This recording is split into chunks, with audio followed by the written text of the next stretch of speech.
Olá, meu nome é Ney Herman, muito obrigado por permitir que eu entre em sua casa neste momento. Está começando mais uma edição do programa Opinião aqui na TV Vila Velha, cada vez mais a TV que a nossa gente vê. Hoje nós vamos falar sobre a história das pandemias. Comigo, no estúdio da TV Vila Velha, está o professor de História, Cláudio Dias, que estudou profundamente esse assunto. Professor, obrigado pela sua presença hoje aqui. Olá, Ney, agradeço o convite, é um prazer estar aqui. Nós vamos agora para um breve intervalo e voltamos em instantes.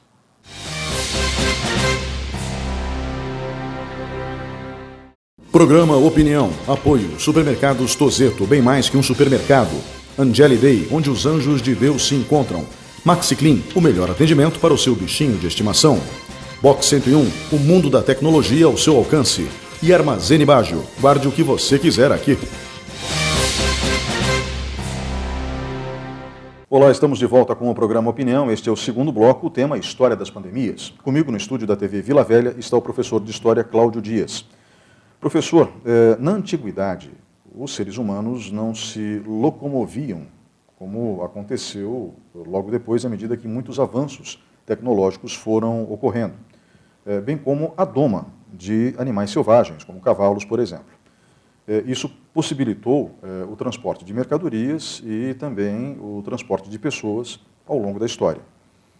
Mas existem, acredito eu gostaria que o senhor nos ajudasse a compreender isso, registros na antiguidade de mortes coletivas que podem ser interpretadas como surtos de doenças? Ou seja, a humanidade já enfrenta esse tipo de flagelo há muito tempo?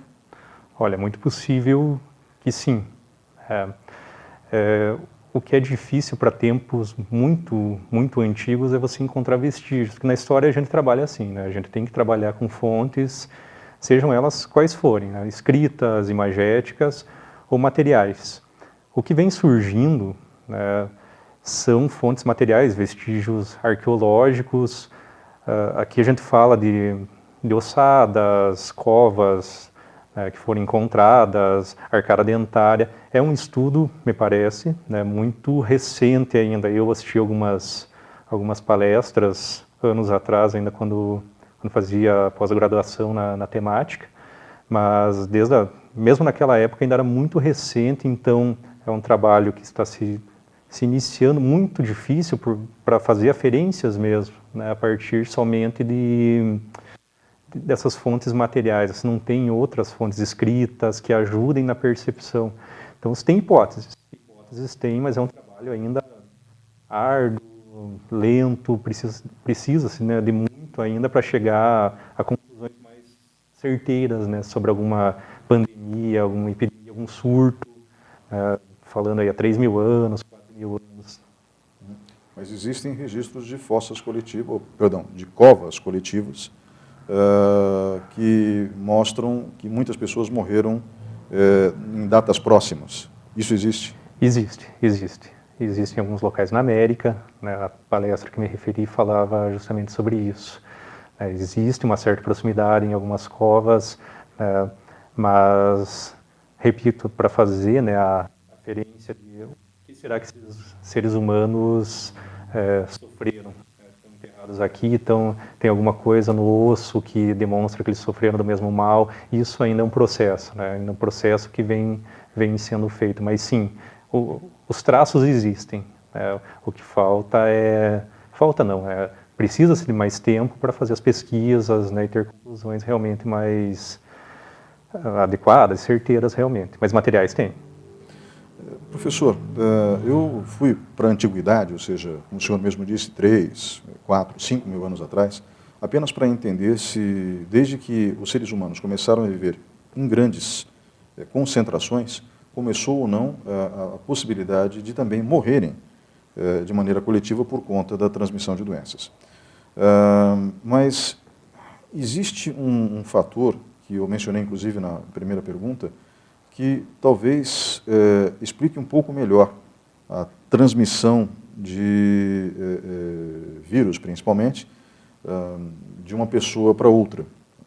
Eu acredito que nós vemos isso com, como eu já mencionei, as rotas mercantis, principalmente vindas da Ásia. A gente, ao longo do programa, vai tentar investigar um pouco melhor por que a Ásia é uma fonte de doenças, né? O que, sinceramente, é incompreensível. para as pessoas do Ocidente.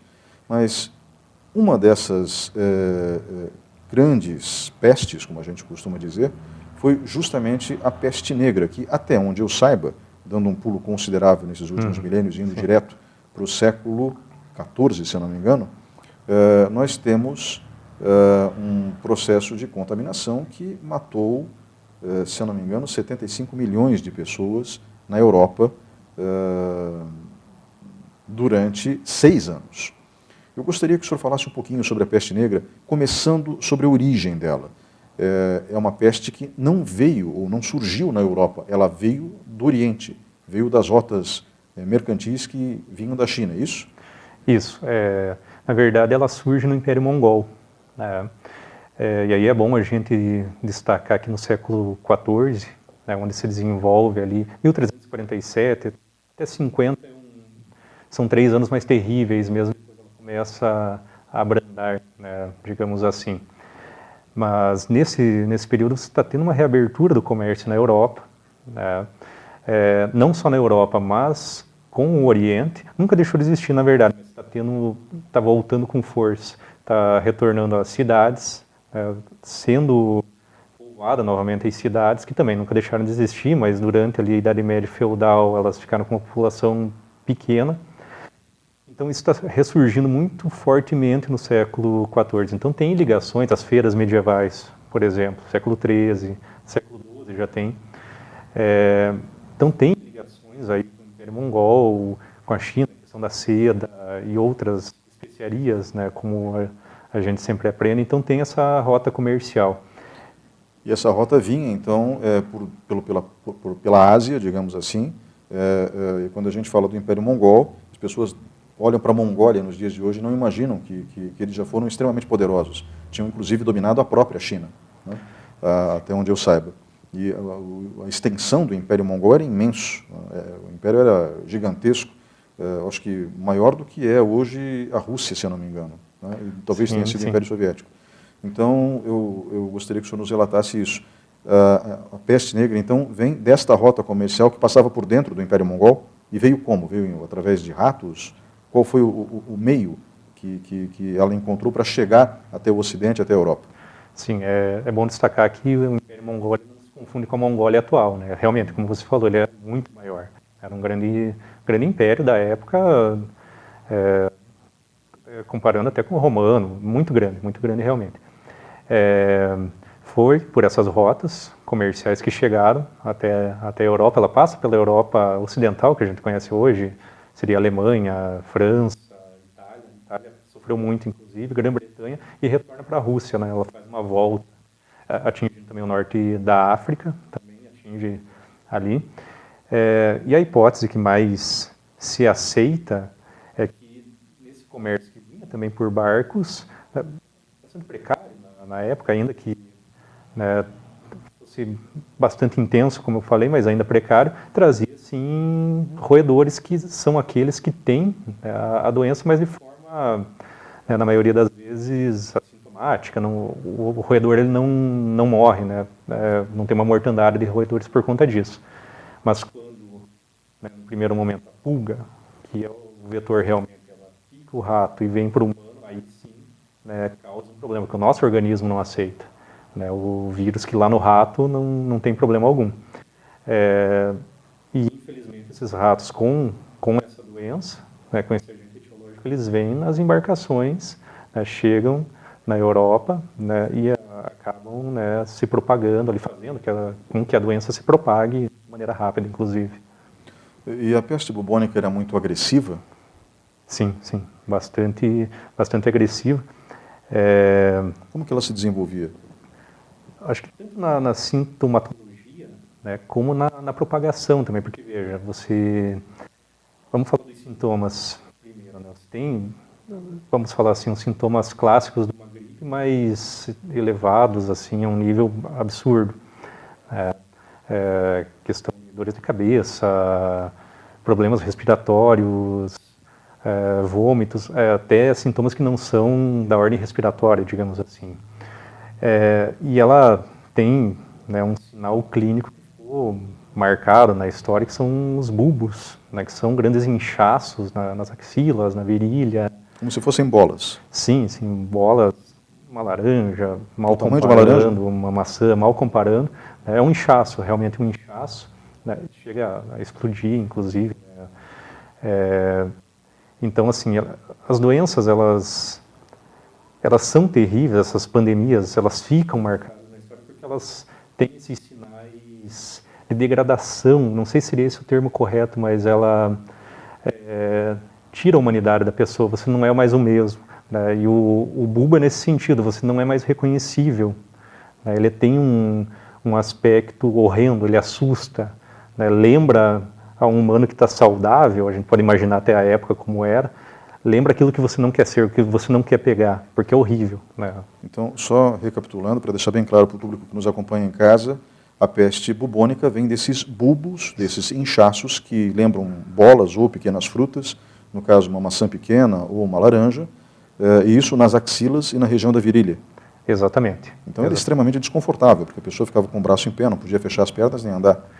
E por si só é doloroso, pelos não relatos da época, mas pesquisas posteriores, né, afirmam que inchaços nessas regiões são dolorosos, seja pela peste ou por qualquer outra doença que pode também causar isso. É extremamente doloroso.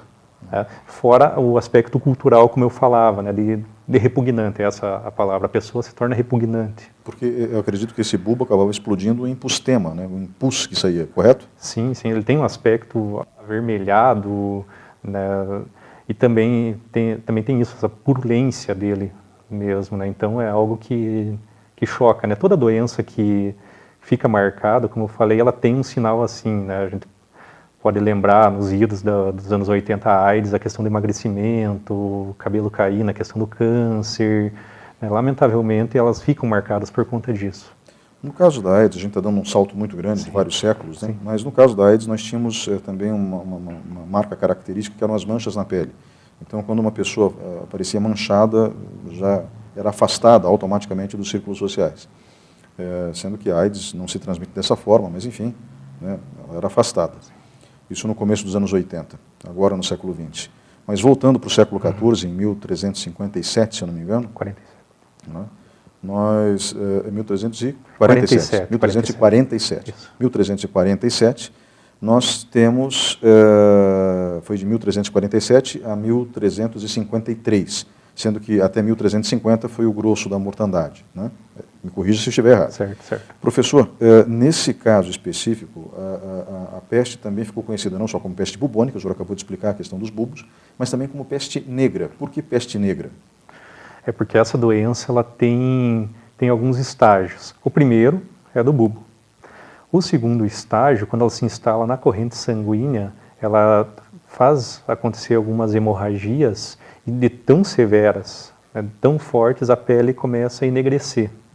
Então ela ficou marcada como peste negra, inclusive mais que bubônica, né, a gente vê falar mais peste negra por conta disso, porque a pele também, a cor não ficava ao seu natural.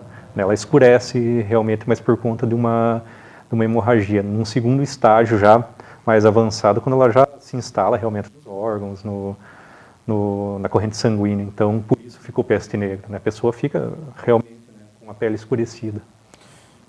Se caiu na corrente sanguínea, acaba nos pulmões. Quando acaba nos pulmões, então já não é mais a pulga que transmite, mas o próprio ser humano transmite através de espirros ou da tosse, correto? Pelas pesquisas médicas, né, nesse caso, ficou demonstrado que essa é a fase mais terrível, porque aí você não precisa mais do vetor. Né? Você mesmo, você contaminado com o agente etiológico, se torna o vetor. Né? Estando nos pulmões, sim. E daí fica a hipótese da terrível mortandade, como você apontou, de 75 milhões de pessoas, 1/3 da população europeia na época, porque o contato era muito mais fácil propagar, né, não dependendo, evidentemente, de um animal. Você mesmo passa no contato com as pessoas pelo ar, né, então é bastante terrível o cenário de propagação. O que chama a atenção no caso dessa pandemia é que muita gente sobreviveu. Né? E eu digo isso porque os hábitos de higiene à época na Europa eram terríveis. Né? As primeiras cidades surgem sem nenhum sistema de tratamento de esgoto ou coisa que o valha, né? Pelo contrário. Então, e os europeus tinham o péssimo hábito de não tomar banho, né? Isso entre outras coisas, né?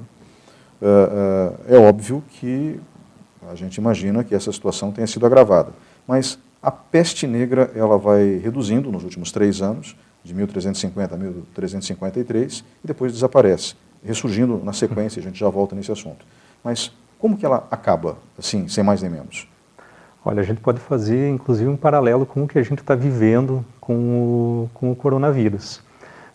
As pessoas devem ter acompanhado pela televisão que o Ministério da Saúde, com seus técnicos, falando, olha, o isolamento social é necessário nesse momento, mas para que a gente tenha capacidade de internação, tenha hospitais para atender a população, porque todo mundo vai pegar, né? Então, essa é uma hipótese também para peste negra.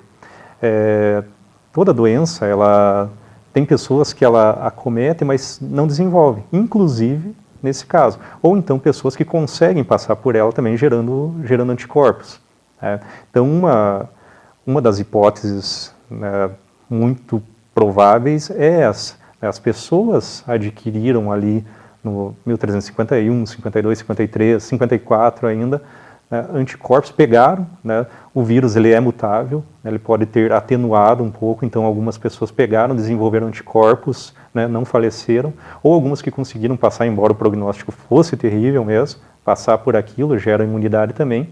E outra hipótese é a própria mortandade, então as pessoas perdendo 1/3 da população, elas já não têm como ter muito contato, né? Elas têm uma densidade baixa depois dessa mortandade, né? Sim, é muita gente.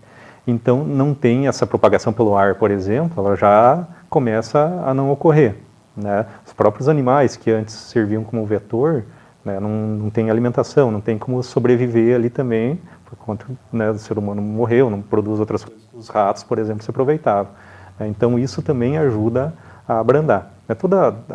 Vai acontecer com o coronavírus, né, como bem explicado pelo Ministério da Saúde, a gente vai pegar, todo mundo vai pegar, alguns não vão nem demonstrar, né, no caso dessa doença. É provável que, né, com a peste negra também tenha ocorrido o mesmo, né, porque não teve remédios, isso descartado, né, não teve remédios efetivos para isso. Só uma curiosidade, no caso da peste bubônica ou peste negra, a gente fala de um vírus ou de uma bactéria? Um vírus, né? Estamos falando de vírus. Vírus. E esse vírus volta a incomodar a Europa no século XVII, é isso? Ou seja, na sequência, alguns séculos depois? Na Inglaterra, no século XVII, é registrado, né, um surto, né, inglês ali. Não era uma pandemia, um surto. Não se alastrou, até onde eu me lembro, não se alastrou, né, mas também mata muita gente na Inglaterra, né. Tem outros episódios, mesmo no século XIV, depois, tem outros episódios não tão terríveis, não tão documentados, né, mas tem. A peste ela foi se desenvolvendo até o século XX. Né. Então existem relatos de peste negra até o século XX? Sim, a peste bubônica ela acometia o Brasil aqui, né? O Rio de Janeiro, então capital, comecinho do século XX, né? teve diversos casos, não muito longe do que foi em outras épocas. A gente está falando aí de menos de 1000 casos, né? mas chega-se, né? A gente tem alguns surtos aqui na cidade do Rio de Janeiro, em São Paulo, também no começo do século XX. Só que aí tem um detalhe, né?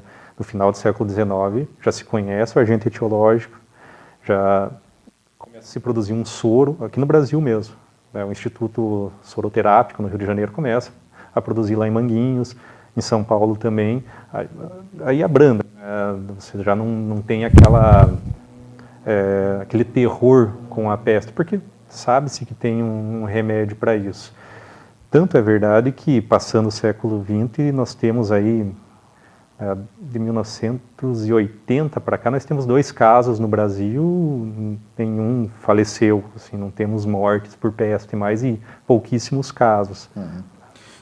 Professor, aquela imagem clássica daquela máscara que parece um bico de pássaro, essa imagem não é da grande epidemia do século XIV, essa imagem é do surto que teve na Inglaterra no século XVII, correto? Perfeito, isso mesmo. E para que servia aquela máscara na visão deles na época?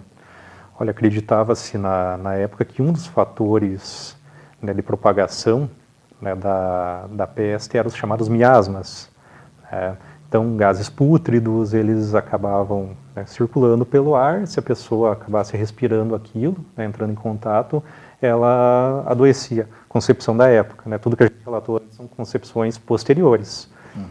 Na época era isso. Então, aquele bico, aquela imagem clássica realmente da pessoa coberta, né, com bico de pássaro, o médico da época, ele colocava aromas, né, naquele bico, porque a lógica do período era, bom, se é um gás pútrido, mal cheiroso, que causa isso, se eu colocar próximo ao meu nariz algo que cheire bem, vai afastar aquilo. Então era, digamos assim, a profilaxia dos médicos, quando ele fosse tratar alguém, fosse dar uma olhada em alguém que estava sofrendo, era essa. Evidentemente, posteriormente se soube que não funcionava. Né, não funcionava. Mas aí a racionalidade do período era essa, eles acreditavam piamente, né, e era o que tinha de material intelectual naquele período, então, né, era o que eles imaginavam, que eles agiam dessa forma por conta disso. Eu imagino que, na realidade, muitos médicos devam ter sobrevivido por graça divina, né? Por alguma coisa, porque realmente não protegia, né, o que eles faziam, talvez por efeito que eles não desejassem, o bico por si só impedisse, alguma coisa nesse sentido, a roupa, né, não se tinha ainda o hábito, que só veio lá no século XVIII, né, de saber que higienizar as mãos, ela não... É um ato importante para você se prevenir, não tinha essa ideia, uma ideia que vem depois, já quando tem hospitais modernos, né, a gente pode chamar de modernos, século XVII e XVIII. Então, né, enfim, pode ser o acaso, né, ou muitos podem ter contraído também. Né, o médico do Papa no período contraiu e sobreviveu, talvez por graça divina, como você falou. Talvez. Professor, obrigado pela participação nesse bloco. Nós vamos agora para um breve intervalo e voltamos em instantes.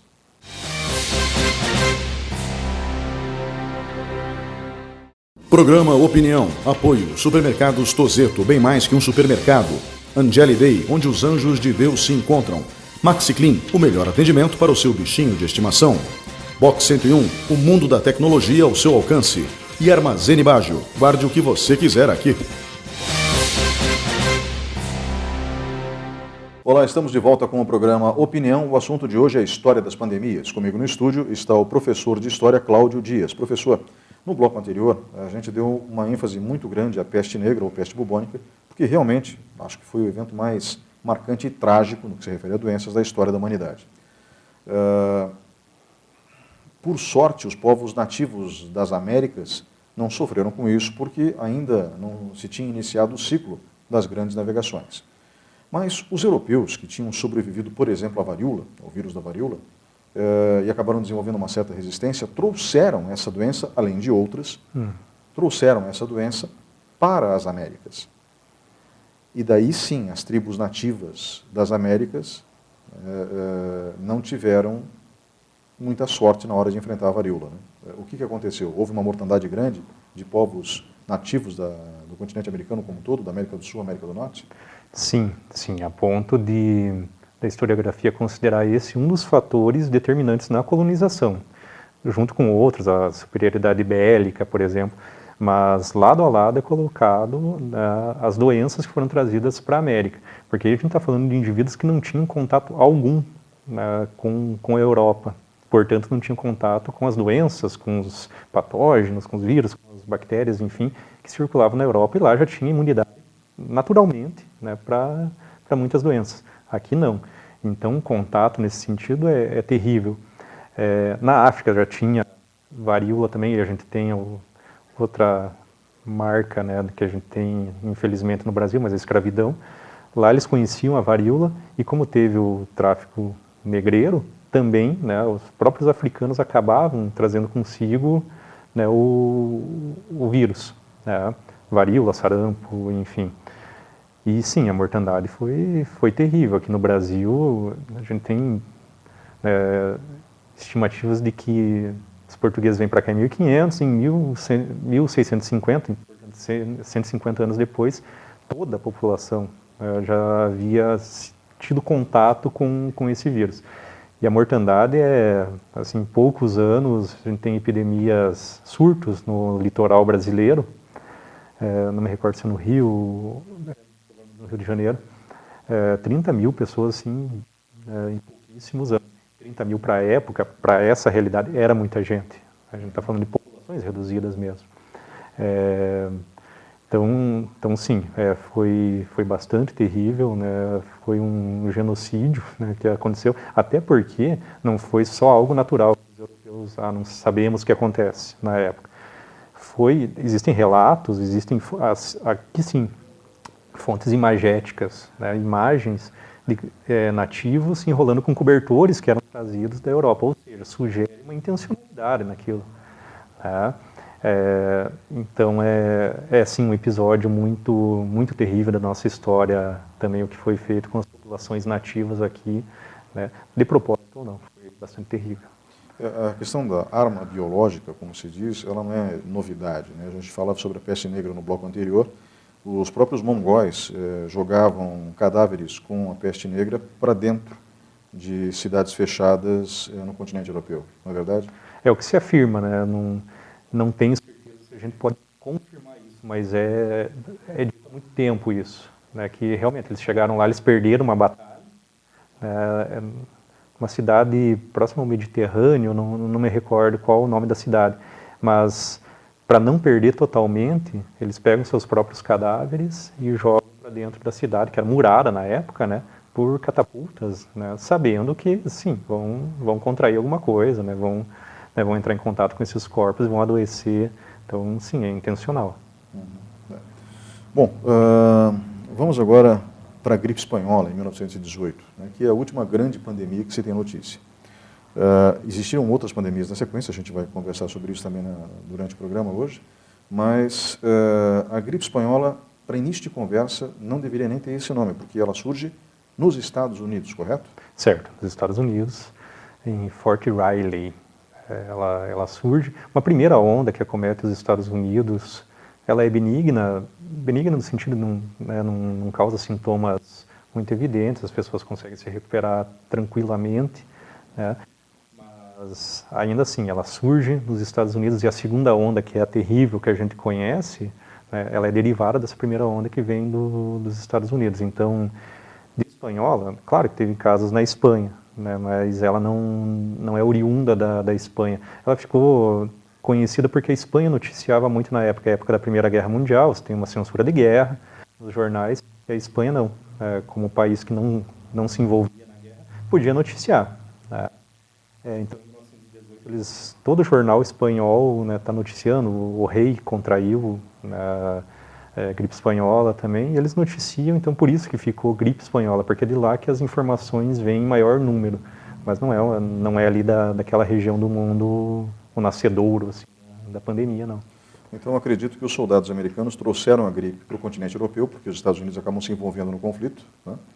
E isso já no final da guerra, em 1918, a Primeira Guerra Mundial vai de 1914 a 1918.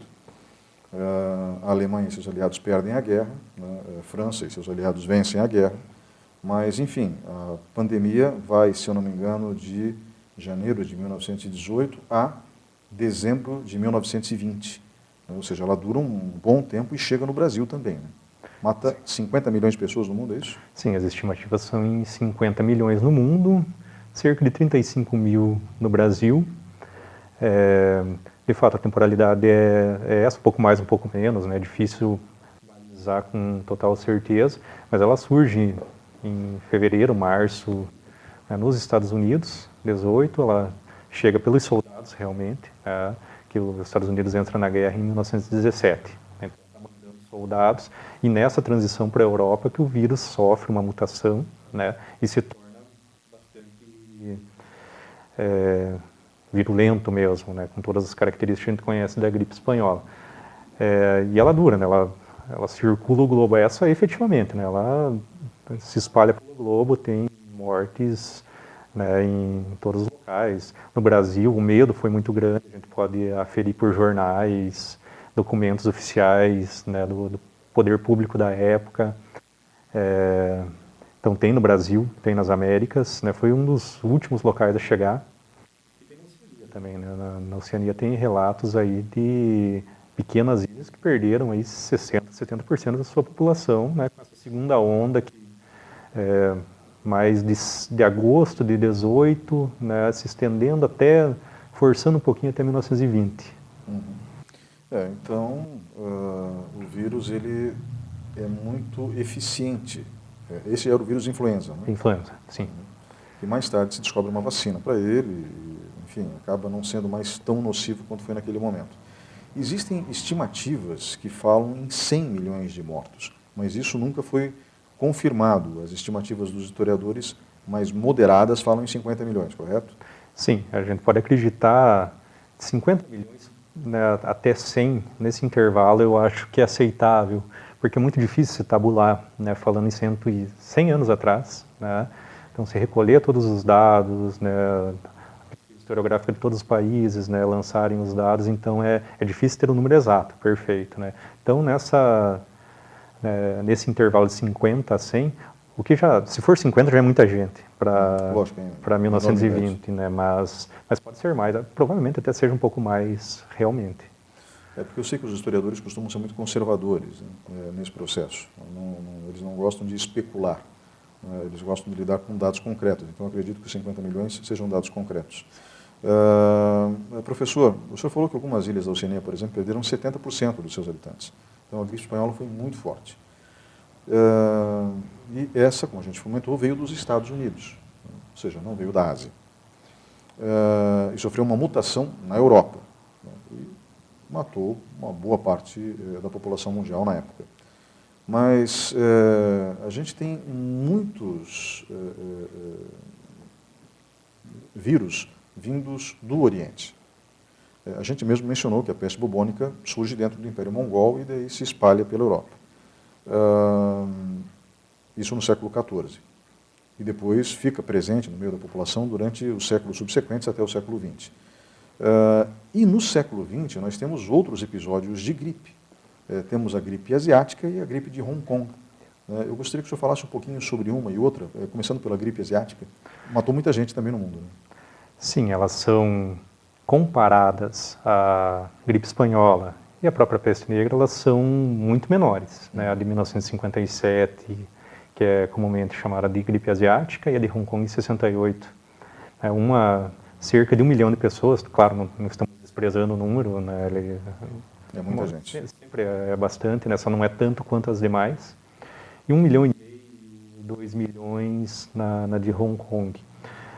Ela chega, né, chega aos Estados Unidos, né, a de 57, ela, exceto pela Ásia, né, os Estados Unidos e a Europa, ela tem formas benignas, também sofre uma mutação, ela, por isso não chega a uma letalidade altíssima como a gente conhece das outras, mas ela se espraia, realmente ela atinge bastante pessoas, tanto uma como a outra. Eu acredito que tem um dado interessante, inclusive é importante para a pandemia que a gente está vivenciando agora, que também, né, vem lá de Wuhan, né, na China. Essas são, né, gripes que elas saem dos animais, vamos usar esse termo. Portanto, se especula muito, a gente vê falando sobre essa do coronavírus, de que os asiáticos têm comportamento X, comem isso, são isso. Eu acho que a gente tem que focar, tanto para essas de 57, 68, como essa atual que nós estamos vivendo, em questões sociais mesmo, né? Provavelmente pobreza, proximidade com animais, com aves, né? Que de onde vem a gripe que é chamada de aviária. Mesmo questões culturais, né? A alimentação que essas pessoas têm, muitas vezes são milenares, né? Enfim, claro que tem que ser combatido, né? Combatido não, mas pensar de alguma forma que isso não cause, né, mais danos. Mas existem explicações racionais que não são da ordem tem muitas hipóteses bizarras, assim, similar à AIDS, né? Se sabe que realmente, né, ela existia no macaco e tal, né? Muita gente começou a falar em sexo com macacos, e isso foi amplamente divulgado na década de 80, quando na verdade não tem absolutamente nada de comportamentos bizarros. Isso aí eu acompanhei na época como estudante que eu era, não era jornalista ainda, mas eu já tinha a vocação para o jornalismo.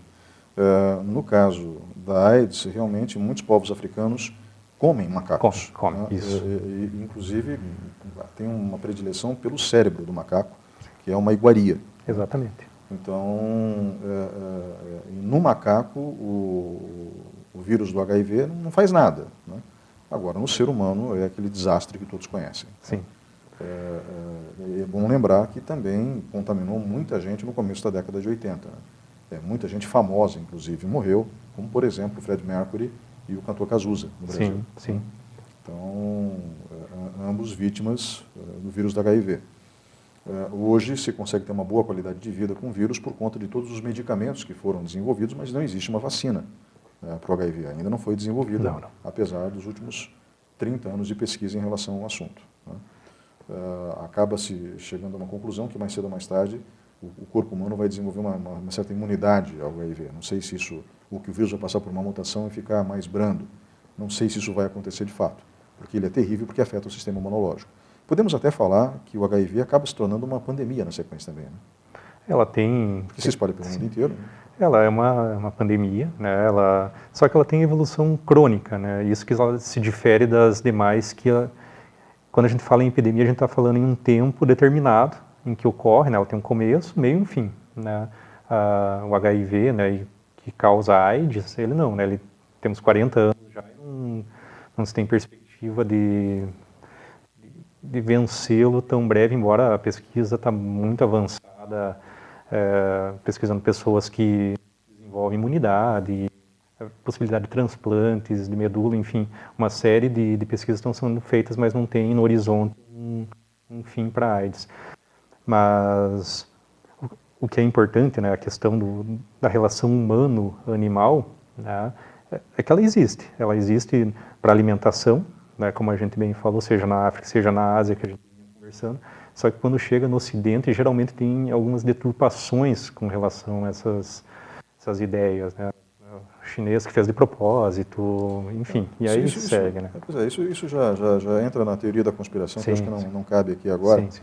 Mas no caso da gripe asiática e da gripe de Hong Kong, né, ambas mataram muita gente no mundo, uma em 57, a gripe asiática, outra em 68, a gripe de Hong Kong. Nós temos então um pulo histórico e a gente entra nos anos 2000 também com gripes vindas da Ásia, a gripe aviária e a gripe suína. A gripe aviária exigiu o sacrifício de milhões de aves, né? E mencionávamos, eu e o senhor, num programa que fizemos, se eu não me engano, na rádio CBN, que temos que dar graças a Deus que o vírus que hoje se encontra espalhado pelo mundo não é o da gripe aviária, porque, de acordo com o que o senhor me relatou, a gripe aviária de 2002, é isso, né? 2003. 2003, a gripe aviária, ela tem um índice de mortalidade de quase 70%, é isso? Sim, é altíssimo, né? Em alguns locais 100%, só que a gente teve, no finalzinho da década de 90 na China também, 2003 tem no Vietnã, toda aquela parte do Sudeste Asiático, poucos casos, são poucos realmente, em alguns locais em humanos se tem dois casos. Qual que é o problema? Os dois faleceram, então você tem uma mortalidade de 100%.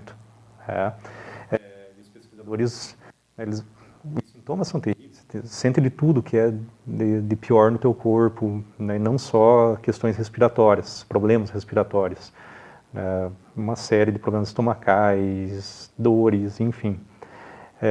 Então o receio, né? Por que a OMS agiu tão rápido quando teve esses surtos, principalmente em 2003? A OMS tem escritórios em todos os países, né, para conter esse problema, né?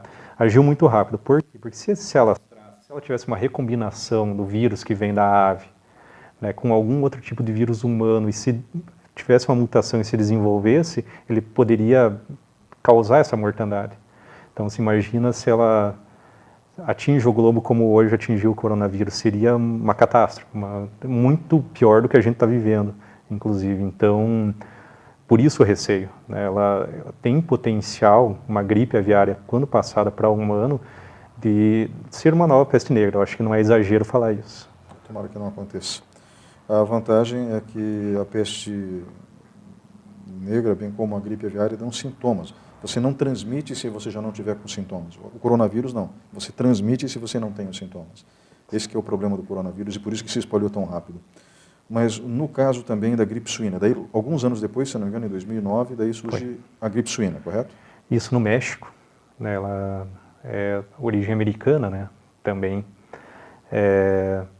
Outra que também ela não se mostra com esse potencial que tem a aviária, né, que se conhece, né, os cientistas sabem, né, agradecem por não ter acontecido, embora acreditem que vai acontecer no século XXI, uma pelo menos vai acontecer. No caso que ficou conhecida como gripe suína, né, popularmente, ela causou muito medo, a mídia noticiou bastante, os governos ficaram assustados, a OMS deu sinal de alerta, de emergência, assim que o México começou a ter diversos casos. O que fica dessa epidemia, e ela foi declarada, né, ela se espraiou pelo globo também, essa pandemia, o nível de temor que o ser humano tem, e com razão, óbvio, né, desses inimigos invisíveis que a gente tem, porque ela não chegou a causar, novamente, coronavírus, a gente já ultrapassou a pandemia de H1N1 de 2009, já ultrapassamos, né, em número de casos, facilmente. Mas o temor da época foi muito grande, né, de que acontecesse, né, uma mortandade que atingisse muitas pessoas, quando na verdade conseguiu se conter, né, e com poucas medidas na época, inclusive com pouca quarentena, né, porque ele era mais tranquilo, né, não tem essa facilidade de propagação que tem o Covid, os sintomas são mais brandos, conseguiu-se um remédio relativamente rápido em 2009 para resolver o problema. Então, eu sempre falo assim, ficou na promessa, e que bom que ficou na promessa de ser uma catástrofe H1N1. Nós não temos no Brasil, salvo do engano, 500 mortes, 5 mil casos, algo assim, é pouco, é reduzido. Mas por isso que fica, né, quando tem esses surtos, a humanidade ela já aflora nela o que tem de mais temerário realmente, né? Professor, nós vimos também eu não sei se a gente pode chamar de pandemia, porque afetou mais de um país. Se não me engano, foram 5 países da África, o ebola, nos anos 70. Se não me engano, foi 76. Mas eu não tenho certeza 76. disso. 76. Uhum. E o ebola ele é terrível porque ele mata em 24 horas. Existe, inclusive, a possibilidade de nós termos um surto de ebola. Eu já não sei a origem do vírus, eu não sei se vem de novo de uma dieta inusitada, como no caso do macaco, de onde veio o vírus do HIV, ou então dos animais silvestres da Ásia, de onde veio, por exemplo, o coronavírus, né? Mas hoje não se corre risco com o ebola, pelo menos. E na época foi muito drástico. Quais são os sintomas do ebola? É uma doença aguda, como a gente chama, das mais agudas que tem. Novamente, sintomas em todos os órgãos, hemorragias. O drástico do ebola é isso, hemorragia. A pessoa começa a sangrar o olho, a vermelha, né, começa a ter sangramentos pelo nariz, pela orelha. Então, quando chega nesse estágio, é terrível, vômito, enfim, né, é uma doença prostrante realmente, né, ela deixa a pessoa acamada, né, e a letalidade é altíssima. A gente tem em 76 antigo Zaire, acho que na República Democrática do Congo, a letalidade chegou a 88%. Foram poucos casos, foram 300 e tantos casos para 280 mortes. Mas, novamente, o potencial para a vida humana, se ele se espraia, é terrível, né? Você está falando de 88% da população dizimada. Então, uma sintomatologia muito agressiva, um nível de letalidade terrível. E na África, desde 76, quando foi descrito, o professor, né, o paciente zero, digamos, no Zaire, ainda Zaire, tem surtos periódicos, desde 76. Em 2018, agora, ano 17, 18, teve novamente um surto, mas são muito pequenos, de poucos casos, né, intensos, mas poucos. Então, sempre fica no ar também essa ameaça do ebola. As populações têm... Quando se fala em ebola, me lembro de 2014, que teve inclusive cenas de preconceito no Brasil com africanos que chegavam da Nigéria, ou nem das regiões onde estavam sendo afetados, chegavam aqui no oeste do estado e eram escorraçados, assim. Então, quando se fala em ebola, aflora o que a gente tem de pior realmente em todos os sentidos. Mas também é uma doença que, quando acontecem os surtos na África, a OMS consegue, num esforço conjugado com 2014, bloquear. Na Nigéria foi muito bem sucedido, o isolamento que foi feito com as pessoas, então ele não saiu, mas temos casos como na Libéria. Isso na Libéria, ele surge na Guiné, mas na Libéria a mortandade é muito grande, como foi em 76 no Sudão do Sul e na República Democrática do Congo. Assim, é quase 90% de pessoas infectadas, mortas, muito, muito alto. Você me perguntou sobre a questão com os animais. Esse é um dado também importante porque, sim, morcego, ele é um hospedeiro do vírus. A gente tem na África, no século XX, uma expansão muito grande de colheitas de dendezeiro, por exemplo, onde o morcego comumente fica, mas sempre ficou, na verdade. Só que quando era familiar a agricultura na África, você tinha um convívio com o animal, ele tinha as florestas, o animal não chegava até você para te causar algum problema.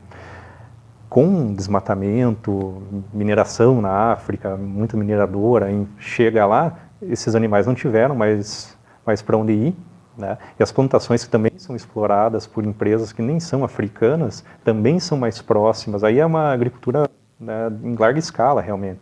Então é mais próximo do humano, o morcego está ali, e você tem o contato, tem relatos na África de povos que trabalham com a extração, para fazer azeite dessa planta, todo mundo diz assim, eu já sofri uma mordida, já sofri um arranhão de morcego. Então, o uso predatório que o ser humano está fazendo dos recursos naturais, a destruição mesmo está causando isso. No caso do ebola é evidente que a exploração da natureza, tirando o habitat daqueles morcegos para outras doenças e outros animais, isso acaba refletindo na gente. A proximidade fica maior, eles acabam vindo para as cidades.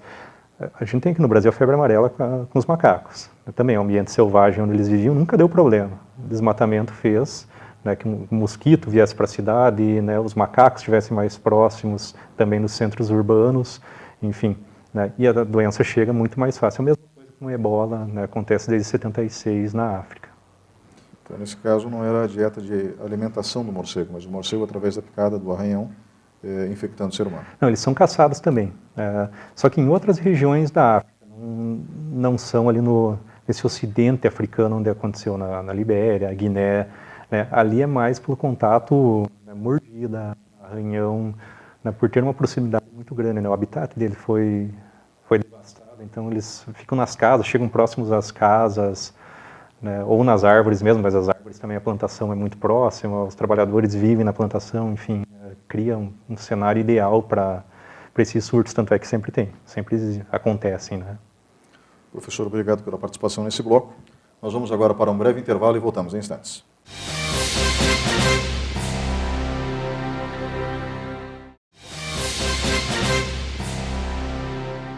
Olá, estamos de volta com o quarto e último bloco do programa Opinião. O tema de hoje é a história das pandemias. Comigo no estúdio, o professor de História, Cláudio Dias. Professor, nós falamos sobre praticamente todas as grandes e médias, podemos colocar dessa forma, pandemias que aconteceram nesses últimos séculos. Chegamos à conclusão que muitas delas estão ligadas, sim, ou à devastação do meio ambiente, ou seja, faz com que a fonte do vírus seja um animal, normalmente um animal, acabe se aproximando muito dos seres humanos para que ele possa sobreviver se alimentando, mas também ao consumo desses animais. Isso é muito comum na China, porque, afinal de contas, o governo da China não tem como alimentar 1 bilhão e 400 milhões de pessoas com proteína adequada. Ou seja, frango, suínos, bovinos, não há rebanho suficiente para tanta gente. E os chineses acabam apelando para os animais silvestres. Se essa carne for submetida a uma temperatura elevada, um cozimento demorado, eu acredito que os vírus devam ser mortos nesse processo. O que fica na dúvida é se eles fazem esse cozimento de maneira adequada, porque daí também não tem árvore que chegue. né? Nem gasque cheio, porque é sempre bom lembrar, se você não tem dinheiro para comprar a carne, provavelmente você não tem dinheiro para comprar o gás. Então, todo o processo de cozimento é feito com árvores, né? Então, é uma situação muito delicada que, acredito, o próprio governo da China busca uma solução. Nem que seja através de uma forma de você tratar essa carne silvestre, né? Nós não deveríamos ter, como humanidade, um plano de combate mais eficiente às epidemias, estudos mais aprofundados desses vírus, estudo mais aprofundado da vida selvagem e dos parasitas que habitam nos animais, e principalmente uma estratégia eficiente do ponto de vista econômico, porque a impressão que dá é que a humanidade é pega de surpresa por uma coisa que eles sabem que vai acontecer, né? Então, eu fico perplexo com isso, né? Com o despreparo dos governos diante de algo que aconteceu de maneira grandiosa há mais de 100 anos, né? E que acontece de maneira recorrente ao longo da história. O que a gente tem nesse cenário é uma imprevisibilidade, né? Na verdade, se sabe que vai acontecer. A gente falava há pouco sobre a gripe aviária e se acredita que vai ter uma grande pandemia nesse século. O difícil, principalmente se tratando de vírus, é você saber qual, para onde ele vai mutar, né? Porque ele não tem como saber como um vírus vai se recombinar, tá? Portanto, em muitos casos, você só tem como saber quando acontece. O que eu acredito que poderia ter, e de certa forma, dependendo do país, você tem um controle epidemiológico forte, né? Verificando a questão do animal, a produção da proteína animal, enfim, ter um controle realmente nesse sentido e estar preparado, né? Não para não ter mais doenças. Eu acho que falávamos também na questão do ser humano avançando sobre a natureza, né? Já é um processo irreversível que o ser humano já acabou de floresta, mares, né? É irrecuperável. Então, vão acontecer. Infelizmente, pela nossa própria ação de séculos, vão acontecer doenças, pandemias, surtos, epidemias, né? Então, estar preparado com sistemas de saúde que acolham, que consigam dar conta. Se a gente não tem como prever, temos quase certeza que vão existir doenças com potencial catastrófico, a gente tem que estar preparado para tratar quando acontecer esse potencial catastrófico. Então, tem que ter uma estrutura muito grande. Eu acho que é nesse sentido que tem que caminhar. O coronavírus também foi uma surpresa e a gente repara, na atualidade, que os países que tinham ou mais recursos ou já um sistema muito bem preparado estão saindo muito bem. Países em que o sistema já vinha sendo precarizado, e eu falo do Brasil também, a gente vê a situação que está no Amazonas, que nem são tantos casos, mas as pessoas estão morrendo na porta do hospital. Então, eu acredito que é mais nesse sentido, a gente não tem como controlar, porque é uma coisa da natureza, muitas delas são, que vêm da natureza, e controlar a natureza daí é algo que a gente pode degradar, mas controlar não tem como. Então, é estar preparado nesse sentido, quando surgir, enfrentar. Professor Cláudio Dias, professor de História, obrigado pela sua aula hoje aqui. Eu que agradeço. Nós encerramos o programa nesse momento. Um grande abraço a todos. Voltamos na semana que vem.